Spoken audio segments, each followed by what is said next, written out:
पिछली क्लास में हमने आप लोगों को पढ़ाया था वैद्युत अपघटन। वैद्युत अपघटन का मतलब इलेक्ट्रोलाइसिस। वैद्युत अपघटन में बताया गया था कि जब किसी वैद्युत अपघट्य पदार्थ के जलीय विलयन में विद्युत धारा प्रवाहित की जाती है, तो विद्युत धारा प्रवाहित करने के उपरांत क्या होता है कि वो वैद्युत अपघट्य पदार्थ इलेक्ट्रोडों पर जाकर के क्या होते हैं, निक्षेपित होते हैं, एकत्रित होते हैं। जैसे हमने बताया था आप लोगों को सोडियम क्लोराइड का जलीय विलयन ले लिया, सोडियम क्लोराइड का जलीय विलयन ले लिया था। यहाँ पर बताया था हमने क्या आपको, वैद्युत अपघटन। क्या बताया था? वैद्युत अपघटन हमने बताया था। वैद्युत अपघटन में हमने क्या बताया था आप लोगों को कि जब किसी भी पदार्थ को जल में किसी वैद्युत अपघट्य पदार्थ को जल में घोला जाता है, जल में घोलने के बाद इसमें एनोड और कैथोड के बीच में विद्युत धारा प्रवाहित की जाती है। ये एनोड है, ये कैथोड है, एनोड और कैथोड के बीच में विद्युत धारा प्रवाहित की जाती है।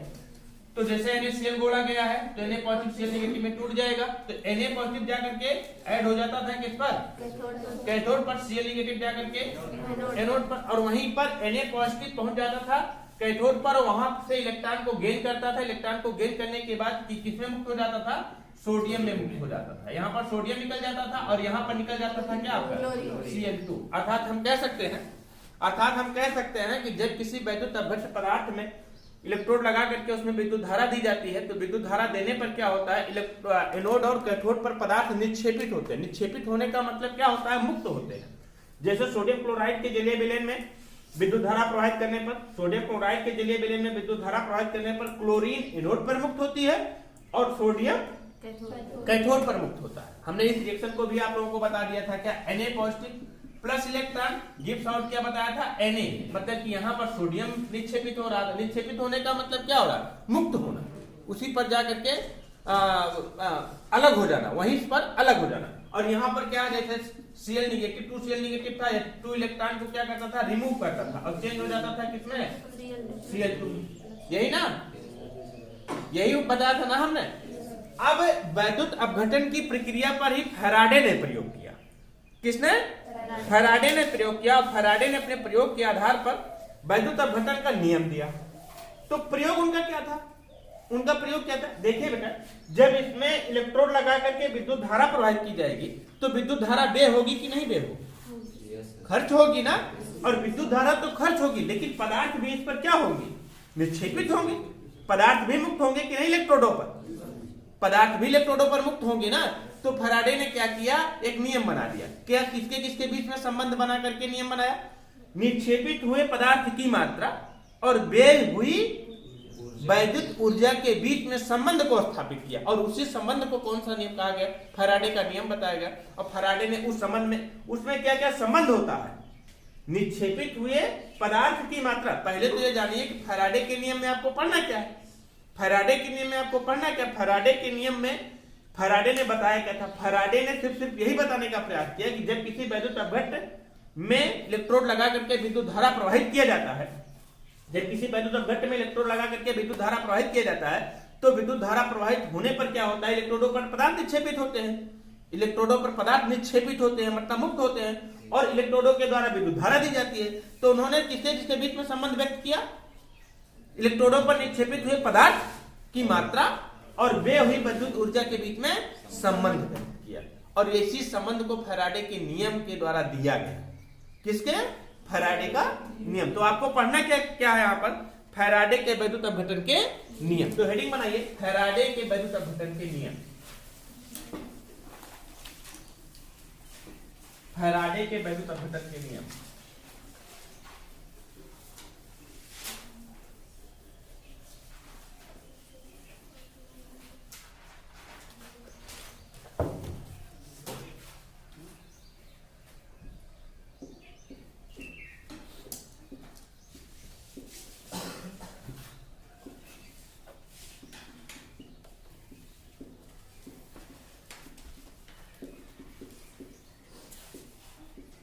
फैराडे के वैद्युत अपघटन के नियम। अब तो इसको आप लोग समझ गए ना। फैराडे के वैद्युत अपघटन के नियम में क्या पढ़ना है, इंग्लिश वैज्ञानिक जेम्स फैराडे ने वैद्युत अपघटन में व्ययित हुई वैद्युत ऊर्जा और निक्षेपित हुए पदार्थ की मात्रा के बीच में संबंध व्यक्त किया। तो लिखिए, इंग्लिश वैज्ञानिक माइकल फैराडे ने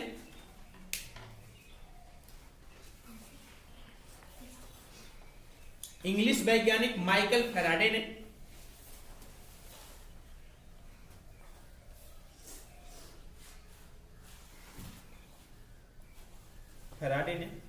अपघटन में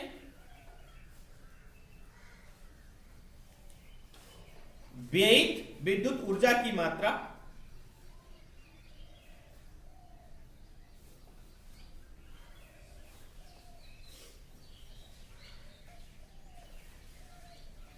और इलेक्ट्रोड पर निक्षेपित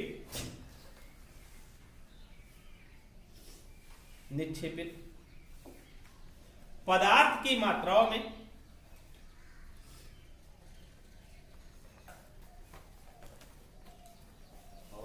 इलेक्ट्रोड पर निक्षेपित पदार्थ की मात्राओं में संबंध ज्ञात किया।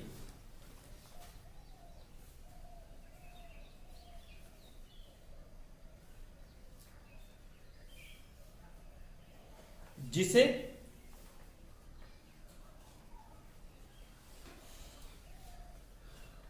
नियम के द्वारा प्रस्तुत किया गया।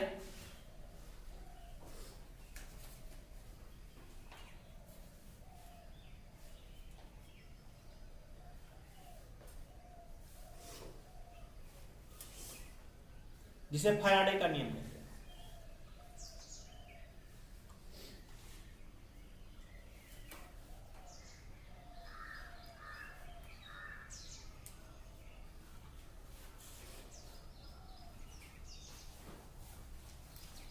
अब लिखिए फैराडे का प्रथम नियम।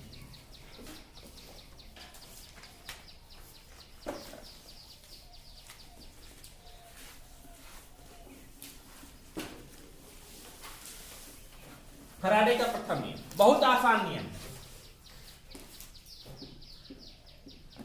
फैराडे का प्रथम नियम। प्रथम नियम क्या है फैराडे का? हमने बताया आप लोगों को कि कोई भी वैद्युत अपघट्य पदार्थ का जलीय विलेन है। हम बार बार एक वैद्युत अपघट्य पदार्थ ले रहे हैं, sodium chloride NaCl, Na positive Cl negative. यहां पर लगा दिया गया क्या है आपका एनोड, यहां पर क्या लगा दिया गया आपका कैथोड लगा दिया गया है ना। और इसमें वैद्युत धारा प्रवाहित की जा रही है। क्या भेजा जा रहा है? वैद्युत धारा प्रवाहित की जा रही है। इसमें वैद्युत धारा प्रवाहित की जा रही है। जब वैद्युत धारा प्रवाहित की जाती है तो यहाँ पर क्या निक्षेपित होता है? यहाँ पर निक्षेपित होता है Na मतलब सोडियम। यहाँ पर क्या निक्षेपित होता है? मतलब क्लोरीन Cl2। यही होता है निक्षेपित होने का मतलब मुक्त होता है। अब देखिए, मान लीजिए किसी इलेक्ट्रोड पर निक्षेपित हुए पदार्थ की मात्रा W है। कितनी? W। और निक्षेपित W पदार्थ की मात्रा निक्षेपित होने में निक्षेपित होने में वैद्युत धारा की मात्रा, वैद्युत धारा जो प्रवाहित होती है कैपिटल Q। कितना? Capital Q। तो फैराडे का नियम क्या बताया गया है? W proportional Q। W proportional Q मतलब कि किसी वैद्युत अपघटन में किसी इलेक्ट्रोड पर निक्षेपित पदार्थ की मात्रा, वैद्युत अपघटन की प्रक्रिया में किसी इलेक्ट्रोड पर, दोनों पर नहीं, किसी एक पर, किसी इलेक्ट्रोड पर निक्षेपित पदार्थ की मात्रा W उस वैद्युत अपघटन की प्रक्रिया में प्रवाहित किए गए विद्युत की मात्रा के क्या होता है? समानुपाती होता है। इसे फैराडे का प्रथम नियम अर्थात W प्रोपोर्शनल Q। है ना आसान?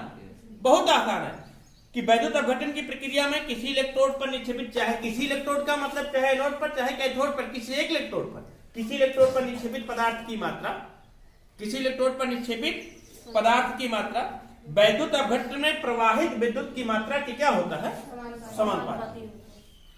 वैद्युत अपघटन की प्रक्रिया में प्रवाहित विद्युत की मात्रा क्या होता है? समानुपाती होता अर्थात W प्रोपोर्शनल Q। यहां पर हम क्या W इक्वल टू क्या लगा देंगे? ZQ। जहां Z क्या है? नियतांक है, जिसे पदार्थ का वैद्युत रासायनिक तुल्यांक कहते हैं। निक्षेपित पदार्थ का वैद्युत रासायनिक तुल्यांक कहते हैं। लिखेंगे जहां W इक्वल टू क्या है? निक्षेपित पदार्थ की मात्रा, निक्षेपित पदार्थ की मात्रा। ये समझ में आ रहा है कि नहीं आ रहा ना? कि फिर से बताएं इसको। निक्षेपित पदार्थ की मात्रा Q क्या है? प्रवाहित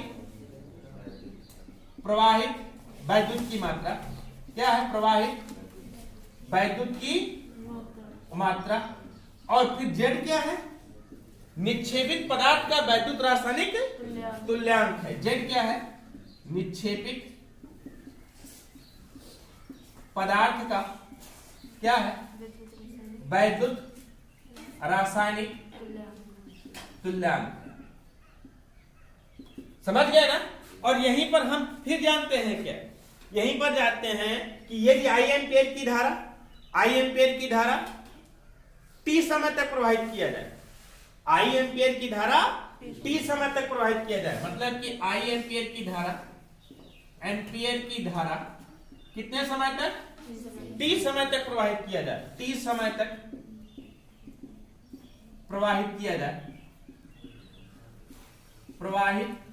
जाए तो हम जानते हैं Q इक्वल टू क्या होता है? I इंटू टी होता है कि नहीं? बहुत बार आप लोगों ने पढ़ा होगा Q equal to I into टी। तो Q की वैल्यू यहां रख देंगे तो W इक्वल टू क्या हो जाएगा आपका?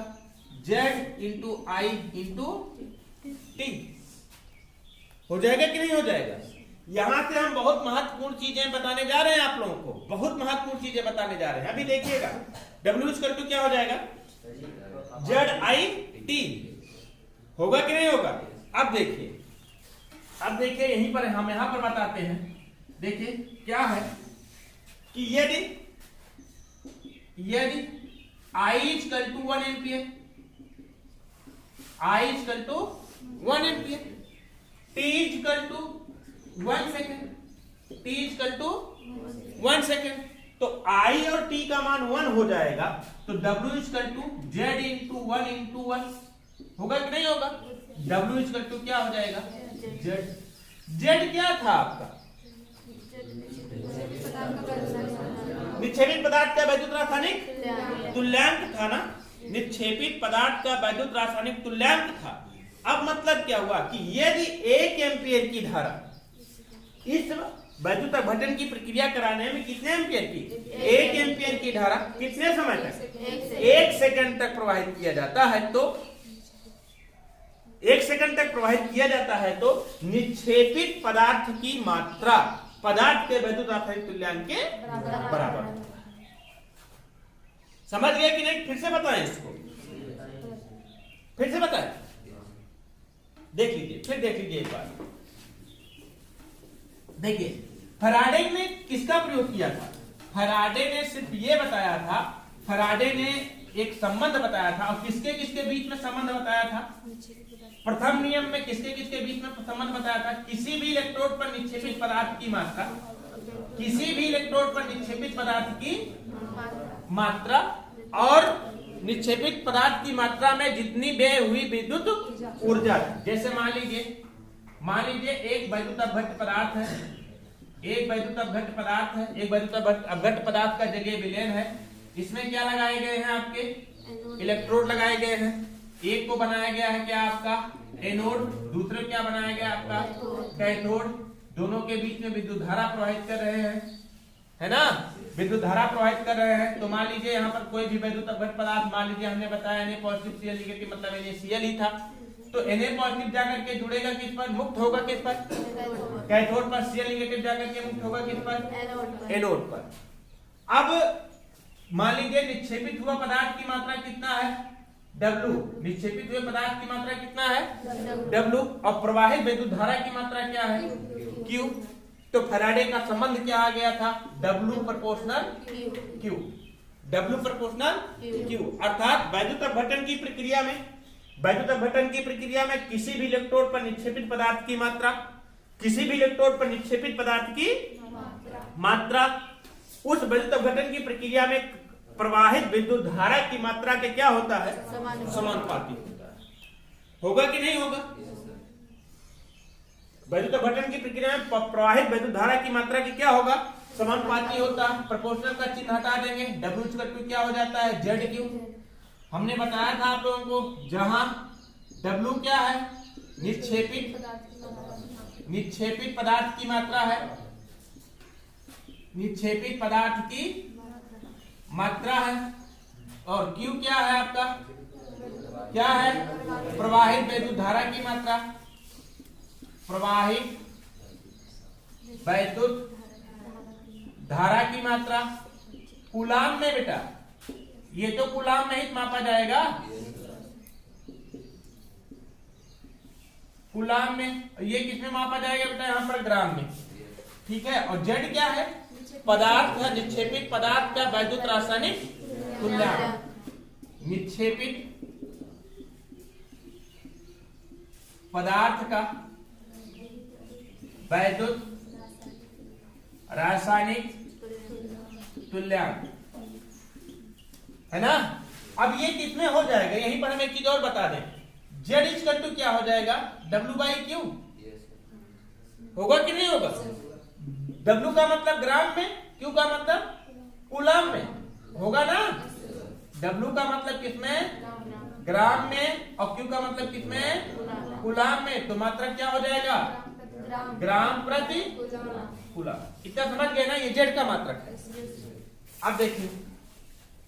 अब देखिए यहां पर हमने क्या बताया कि यदि I एम्पियर की धारा, कितने एम्पियर की धारा, I एम्पियर की धारा, जो वैद्युत धारा प्रवाहित की जा रही है वो I एम्पियर की धारा, I एम्पियर की धारा कितने समय तक, T समय तक प्रवाहित किया जाए, T समय तक प्रवाहित किया जाए तो, किया जाए तो क्या हो जाएगा आपका यहां पर, बोलिए क्या हो जाएगा। हम जानते हैं Q = I × T होता है, ये फार्मूला होता है। अब Q का मान इस समीकरण में ले जा करके रख देंगे, तो क्या हो जाएगा आपका, W = Z × I × T हो जाएगा कि नहीं हो जाएगा। फिर लिखेंगे कि यदि I = 1 ampere, I = 1 ampere, T = 1 second, तो W = Z। इतना तो समझ पा रहे हैं ना। मतलब हम यहाँ पर निक्षेपित पदार्थ की मात्रा को परिभाषित करने का प्रयास कर रहे हैं कि जब किसी वैद्युत अपघटन की प्रक्रिया में 1 एम्पियर की धारा 1 सेकंड तक प्रवाहित किया जाता है, मतलब इस वैद्युत अपघटन की प्रक्रिया में यदि 1 एम्पियर की धारा हम 1 सेकंड तक प्रवाहित करते हैं तो निक्षेपित पदार्थ की मात्रा पदार्थ के वैद्युत रासायनिक तुल्यांक के बराबर होता है। निक्षेपित पदार्थ की मात्रा पदार्थ के वैद्युत रासायनिक तुल्यांक के बराबर होता है। क्या नीचे से कौन सा, पहले दूसरा, पहले दूसरा, कहाँ W का था, Q के स्थान पर हमने IT रखा, Q के स्थान पर Q = IT है, Q = IT, Q के स्थान पर हमने IT रखा है, मतलब W = ZIT हो जाएगा। अब समझ पाए कि नहीं, मतलब निक्षेपित पदार्थ की मात्रा उसके पदार्थ के वैद्युत रासायनिक तुल्यांक के बराबर हो। कल इसको हम बताएंगे आप लोगों को E का मान, Z का मान कल बताएंगे, Z कैसे निकाला जाता है, ठीक है। आज इतना ही, देर हो जाएगी।